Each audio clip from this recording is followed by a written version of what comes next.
Hey, good afternoon. How are you guys today? All right, fine, fine. I'm doing well. All right, so here you guys coming over here to talk to me about building a gaming PC. Have you guys ever? Is this your first gaming PC or? Okay, okay, it is. All right, very nice. Well, I'll be happy to help you out. Um, so what? There's a few things we need to look at, like what games do you plan on playing? You gonna be planning, to play a lot of graphically intense games, um, or you want to go more toward the enthusiast spectrum as far as how you want to visualize these games on a monitor, um, and what type of monitor do you think you might want to play on? What kind of resolution do you want to play? 1080p, 1440p, or like a 4K?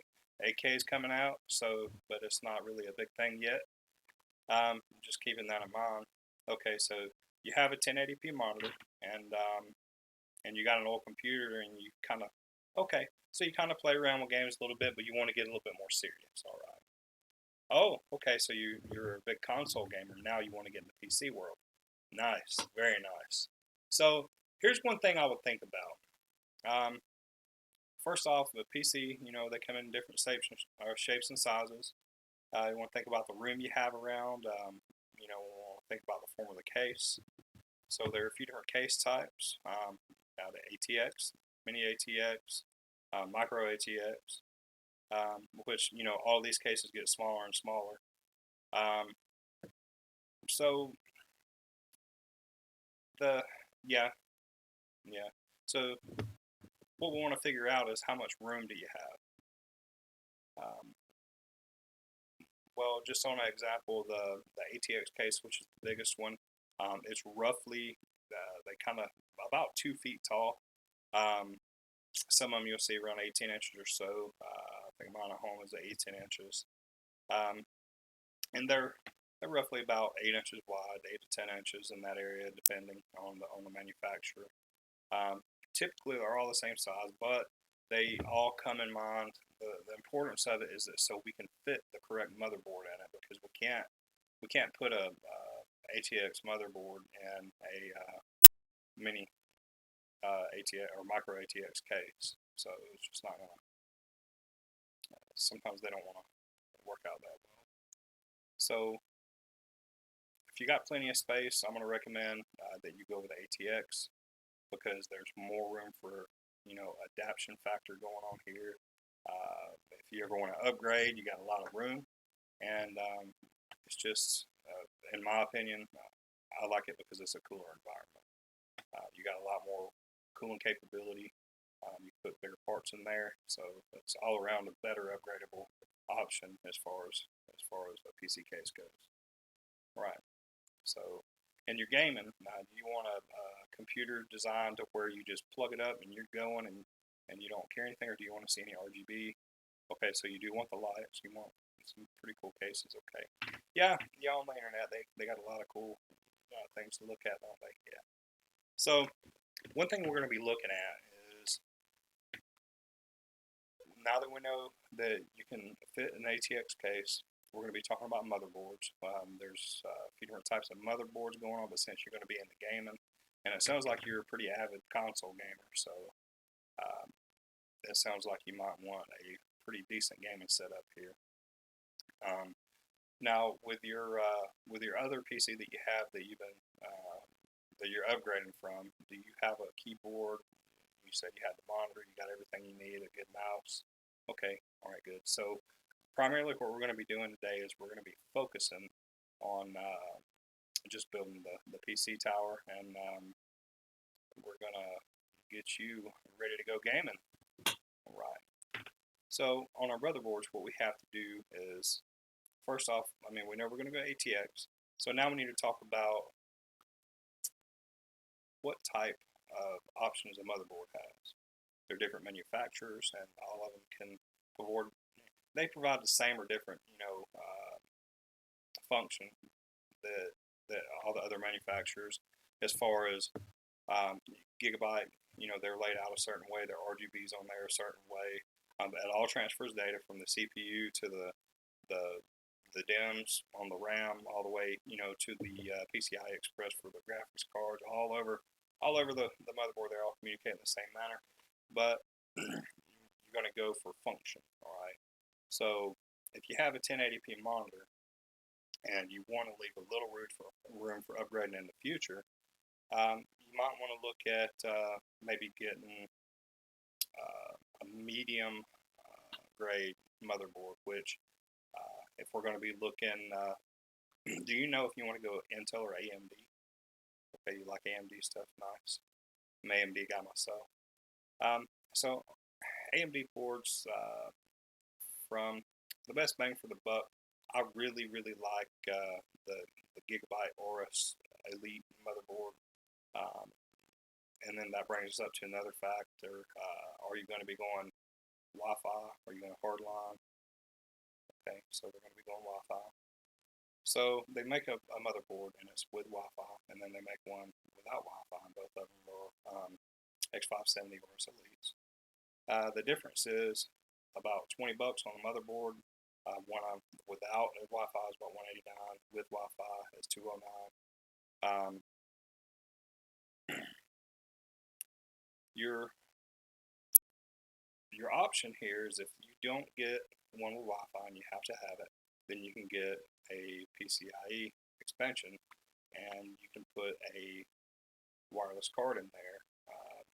You got a lot of different flexibility with cards. You can go from, one that just gets it done to one that blows it out of the water, and it's super fast. So you never want to get a card that exceeds your motherboard capability. So, all right. So yeah, those cards are roughly about 60 bucks for a pretty decent one. You get a decent one for about 60 bucks, but you can go more expensive if you want to. Just don't think it's necessary. No, I don't. Yeah, I mean, they make a lot of things with RGB, but I'm not sure really if they never really seen any Wi-Fi card with RGB on it yet. Um, okay, all right. Well, yeah, it makes more sense to say if you're close to your router or your gateway to go with that motherboard with Wi-Fi on it. Um, and if you ever need to expand, if something happens to the Wi-Fi on the motherboard, then you can always get a Wi-Fi card and install on the motherboard as well. It does have a couple slots down on the bottom, PCIe slots that you can expand off of. All right, so that solves that. We'll go with the Aorus X570, and it has an AM4 socket, and that's the type of connector that connects the CPU to the motherboard. So when we check out our CPUs, we're going to be looking at the Ryzen CPUs for AMD. So before we get too far in this, I need to talk to you a little bit about what kind of budget do you think you want to spend. Okay, so roughly, I'm saying you could probably spend $1,500 to $2,000 on parts, and then we charge just a $45 assembly fee. It's pretty cheap. We've got a special this month, so okay. All right, so you can give about $2,000. That sounds good. Um, Having that in mind, let's go ahead and talk about CPUs. Um, CPU and GPU are going to be basically speed and ability. Okay, so with your graphics processing unit, it's going to be really what you see on the screen. Um, its capability is going to determine what your experience is like when you're trying to absorb and be immersed into the gameplay. So a lot of people, like we'll just say enthusiasts, they want the best that you can possibly get, uh, and that's another. You can't argue with that. Everybody likes the best, but for people like myself, we have to kind of scale it down, and we can still get good quality components, but we have to watch out for price. So we call that, price per performance. Um, and if you're going to be just playing, having fun, not worrying about every little detail, we got a 1080p monitor, which is not a bad thing. And we're going to be looking at some hardware that's going to facilitate what we can have, or what we do have already, and we're going to make the best out of it that we can, keeping cost in mind. So, looking at AMD graphics cards and AMD processors, there's a lot to think about, because you can also go NVIDIA with processors. I mean, graphics cards. So, if we go AMD processor, we can go on for roughly about $300. We can get an RX 38 or a Ryzen 7 3800X, which is 8 cores, and it has roughly 4.4 gigahertz processing speed, and it's an unlocked CPU, so you can overclock it if you want to and get get a little bit more out of it, a little bit more speed. Can't get any more cores, but you can get more speed. Yeah, that's right. So on your GPU, if you go with AMD, then you have the option to go with new AMD technology on the Ryzen 5000 series processors, which will enable you to do a thing it's called Fidelity Super Resolution. Okay, and this is something that the new software, AMD Adrenalin software, has to where the graphics card can communicate with the CPU if it's a Ryzen 5000 series CPU, and it can adapt to produce the best possible performance for the game that you're playing, to give you the best possible resolution and smoothest gameplay. So, yeah, okay, we'll go with AMD. That sounds good. So, what we're going to do is look at AMD GPUs now.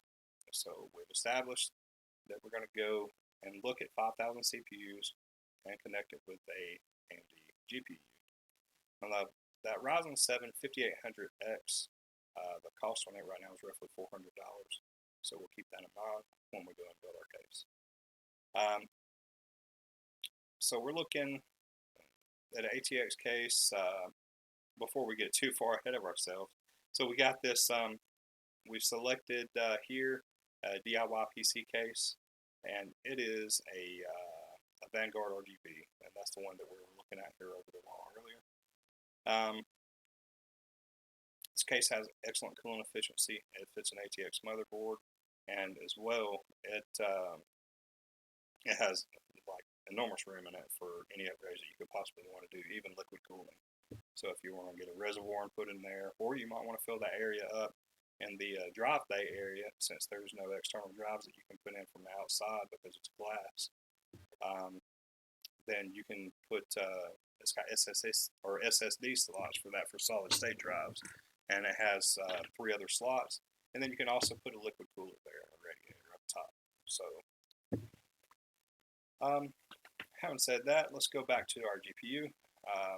Now we got a 1080p monitor, so let's take technology in the future in accordance. In the future, things are going to come out. They're going to be better. They're going to be more enticing to want to buy. You're going to get used to what you're doing, and you may even want to upgrade your monitor in the future. So if you go 1440p or you want to go 4K, then we might want to think about what type of GPU we put in this unit. AMD has a 6700 XT, which will do everything in the world for any 1080p game you have running on Ultra. It's going to do it. It's designed for 1440p gaming for 2K, and it's actually, it was specifically designed for 1440p, and it'll do some pretty good refresh rates for your frames per second on your monitor. So I think they can get 144 hertz is what it was advertised, and you're going to have really good, nice imagery on that. And with that Vermeer 5800X from a Ryzen 7 5800X processor, you're going to be able to enable the Fidelity Super Resolution after you put in your AMD Adrenalin software. So, excuse me. Thinking about that also brings us to a point of what type of RAM we need in our DIMM slots. Do you plan on doing any streaming or anything of that nature? And the reason why I say that, excuse me, is because if you're streaming, oh, pardon me.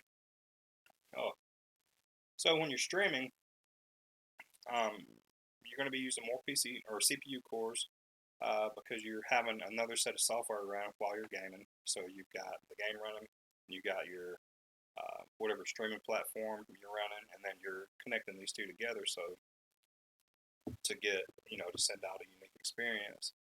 And at the same time, it's recording the video, depending on what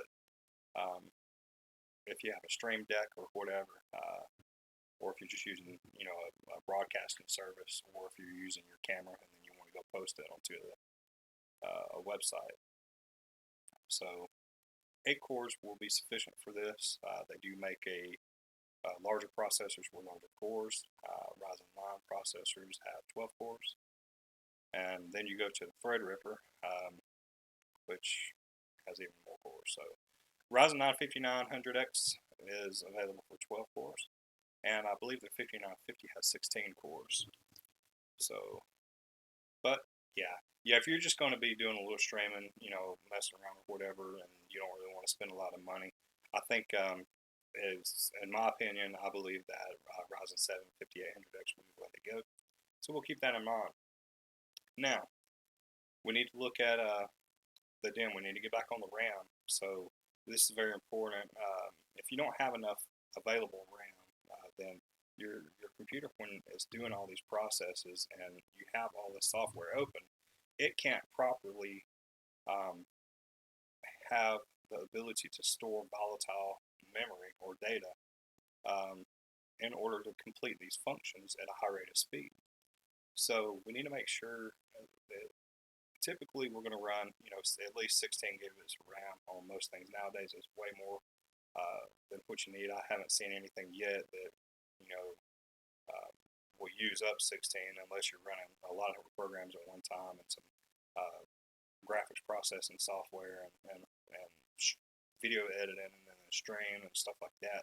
So I think you'll be good with 16. That's pretty common. Now, the motherboard is specified to run at a certain frequency on your memory. So in your specifications, it'll say that you're capable of running X amount or X type of memory at whatever frequency.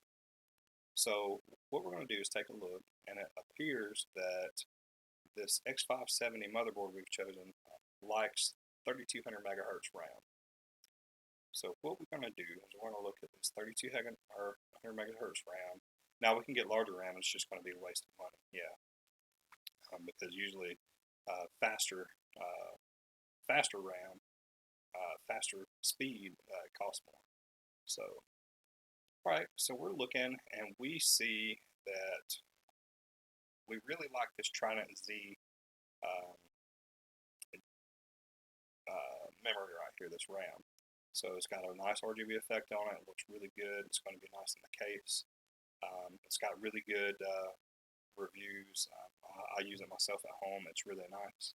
So what we're going to do is price it out. Right now it's on sale for $99.99 for 16 gigabits. Okay.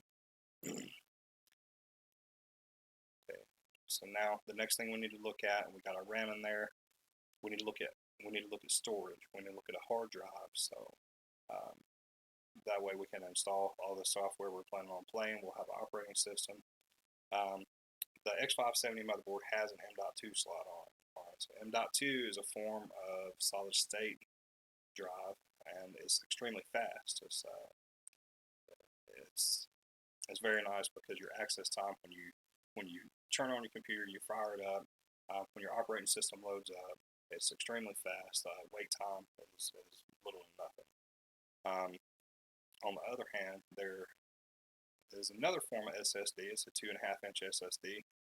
It works off a SATA cable, connects through SATA, and it's a slight bit slower, not really by much. You won't really notice that much of a difference, and it's a little bit less expensive, not by much. The other option we have for storage is a hard disk drive. Okay, a hard disk drive is a mechanical drive, and it has a disk in it that reads and writes information off of. This is going to give you a lot longer load times when you're accessing information. There could be some latency going on there, or when you're playing a game, you'll have more of an instance to where if it has to read off that drive, that you could have a little bit of a lag or a little bit of a glitch latency. But the plus side to this is you can get a M.2 drive or a solid state drive of any type, and you can use it to have your operating system on. That way when you turn it on, it's going to load up really fast. And then you can store all your bigger files on a hard disk drive. And this disk drive is, you can access games. Games will load up. Yeah, it's not going to be fast as a solid state drive, but for the amount of data that you need to save in that drive, uh, price the price per performance as far as the drive goes, I mean, hard disk drive is a way to save big, large files. So, what I would recommend is getting an M.2 drive, and we can stick that on the motherboard, and we can get like a 2 terabyte HDD, and we can put it down in your drive bay. And excuse me again, we got a little coughing going on, but with that in mind, you can use a smaller M.2 drive, and you can get like a 250 or like 500, roughly 500 gigabyte hard drive. I prefer a 512 gigabyte M.2 because I like the fact that I can put my operating system on there, and if I need to run another software with fast access on it, I can put that on there. And then in the future, if there are ever any programs that come out and I really want it to boot up fast, or I need it to respond fast, then I can have a little bit more room to put things on that solid state drive. For my games, typically I'll put that, they're all going on HDD. So I have more storage and it's cheaper. And it functions, and that's nice. I never have any problems. So you're probably looking, yeah, you're going to be looking probably about $140 on the M.2. And on the SSD, you're going to be looking roughly about $55 for a 2 terabyte, which is a good start. And it's going to be cheaper to upgrade if you need more space, more mass storage for your games and things like that. Then it's easy to go out and get another hard disk drive, and we can stick it right in there for you, and we can get it formatted for gaming, bud. Yeah. All right. So after we got this out of the way, and pretty much everything's in there that we need except for power supply, because you can't flip a switch and turn this thing on and get an image without it. Power supply, the important factor here is that we need to make sure it can supply enough wattage in order to run all these components we have and not overheat, okay? Because the damaged power supply can cause damage to your system as well. You got to be careful for ripple current and things like that. With all the manufacturer specifications that we have here, I see that we're going to probably be better off. I would recommend an 850 watt power supply. We have one here that's 80 plus gold certified, which means it's a good power supply. And this power supply is going to be roughly about $130. And that's not bad. That's a really good price out there on sale. So, having said that, put things all together, we're going to be looking roughly, after getting all this stuff put together, I want to say about $1,600. We're going to be adding tax to it, so we'll come in below budget, and that'll be great. All right. Well, after we get the stuff put in, we're gonna. It's probably going to take us. Yeah, it'll probably take us roughly about a day and a half to get all the parts, get them pulled, and then have our guys assemble it. And I can go ahead and get them started working on it right away. You can call it anytime if you want to check in and see how it's going. I know you're pretty excited about it. I would be too. It's a very exciting time having a new toy to play with, right? Yeah. So what we're going to do is we'll give you a call when it's done, and we'll be here for you to come and pick it up. All right. Well, Mr. Smith, is there anything else that I can help you with today? Okay. Well, it's been a pleasure speaking with you and helping you put together your first gaming PC. I really hope you enjoy your experience. And if you ever need anything, please come over and talk to us again, okay? All right, thank you so much. And if you will, let's go walk over to the cashier and we can get you taken care of over here. And I'll get this order put in. We'll get started on it right away. All right, thank you. All right, you too, Mr. Smith. Have a good one. Nice to meet you. All right. Well, guys, that was my first video interview. And I'm thinking that I did everything that the instructions asked for. But I want to thank each and every one of you for paying attention to my video and watching it. And please leave some comments. And anything was good, bad, or ugly, let me know. But thank you guys so much. Good luck in this class. This is going to be awesome. It's going to be a great experience. Bye-bye.